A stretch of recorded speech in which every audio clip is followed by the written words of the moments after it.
日本語の「う」と韓国語のこの母音は全然違う音だと日本人の音声学者はみんな分かってるのに、同じ発音記号を使ってるのが現状です。 Hello everyone, welcome to the Lemon School channel。 こんにちは、レモンスクールです。今日も日本語音声学音韻論を盛り上げていきましょう。音声学音韻論は今が完成形じゃなくてまだまだ発展途上なので、これからみんなでどんどん面白くしていきましょう。今日は韓国語と比べてみます。今日は日本語の「う」が遠心か非遠心かの話第5回です。前回の動画でお話ししたように、音声学音韻論では日本語の「う」は唇を丸めないというのが定説になってるんですよね。それで海外の音声学の論文とか本にも、日本語の「う」は唇を丸めないと至るところに書いてあるんですよ。だから日本語を知らない海外の音声学者たちがそういう論文を見たら、ああ日本語の「う」は唇を丸めないんだなって何も疑うことなく思っちゃいますよね。それでいろんな音声学の研究者たちと、なぜ日本語の「う」は唇を丸めないってみんな言うのかっていう話を結構したんですよね。そしたら、唇を丸めることは丸めるけど、英語とか他の言語に比べると唇の丸めが弱いから非遠心だっていうことらしいんですよ。でもまず本当に丸めがそんなに他の言語と比べて弱いのかっていうのは、前回の英語を参考にした動画を見ていただきたいんですけど、それとは別に韓国語と比較するとまた別な問題が出てくるんですよ。韓国語にも非遠心って呼ばれる母音があって、多分唇をいみたいに口を積極的に横に広げるみたいな音があるんですよね。第1回の動画で説明した6種類の唇の動きだと、おそらくこれに当たるでしょうね。横の動きは唇を横に広げて、縦の動きは唇を狭めない。唇と唇の間がスペースが空いてる。じゃあちょっと K-POP を聞いてみましょうか。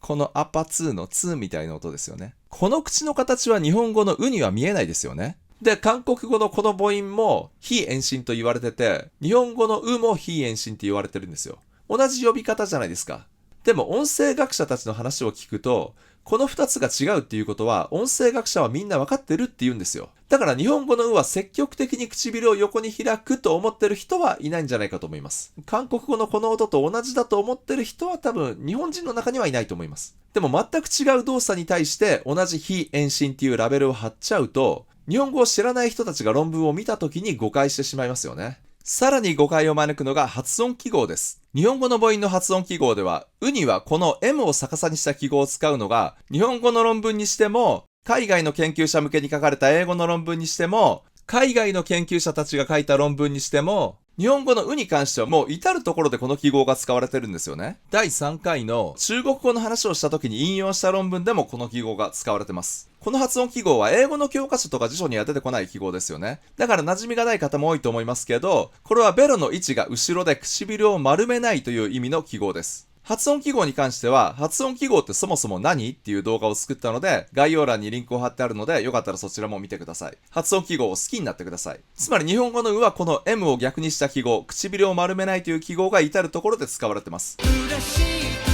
この口の形にこの記号が使われます。一方、韓国語の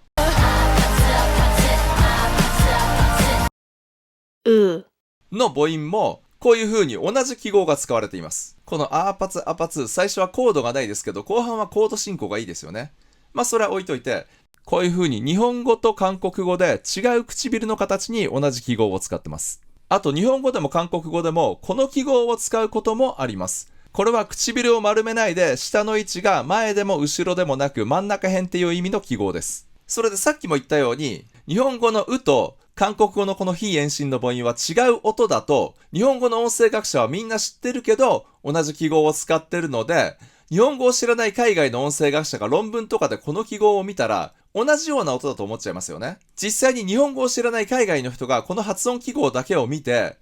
みたいに、全然違う発音しちゃうことが実際にあったんですよ。これは僕はまずいと思うんですよ。と言っても、僕みたいにこれはまずいという人もいれば、別に発音記号なんて大した問題じゃない、このままでいいという人もいれば、この日本語の「う」の発音記号をこう書くことにそもそも問題がないという人もいて、様々なんですけど、僕はあらゆる点から日本語の「う」をこの記号にするのは非常にまずいと思ってます。それについては今後の動画で話していきます。結局のところ、第1回の動画で話したように、丸める、丸めないの2択しかないのが問題なんですよね。実際には6種類の唇の動きができるから、それを考えないとこういう紛らわしいことが起きちゃうわけです。しかもこの6種類の動きを書き表せる発音記号もないですしね。まとめると、日本語のうと韓国語の非遠心の母音は違う音だということは、日本の音声学者はみんなわかってるわけです。日本語のうは丸めるけど、丸めが弱いというイメージを持ってる人が多いから非遠心と呼ばれています。韓国語は唇をむしろ横に広げるから非遠心。全く丸める動作がないんですよ。だけど、しばしば非遠心母音という同じ呼び方をするし、よく同じ発音記号を使うこともあるので、日本語を知らない海外の音声学者が見ると誤解を招いてしまいます。だからここは非常に改良の余地があるので、面白いかなと思います。やっぱりすでに非の打ちどころがない完成した状態よりも、発展途上だからこそいろいろやることがあって面白いわけですからね。この動画が少しでも面白いと思っていただいたら、いいねを押してチャンネル登録よろしくお願いします。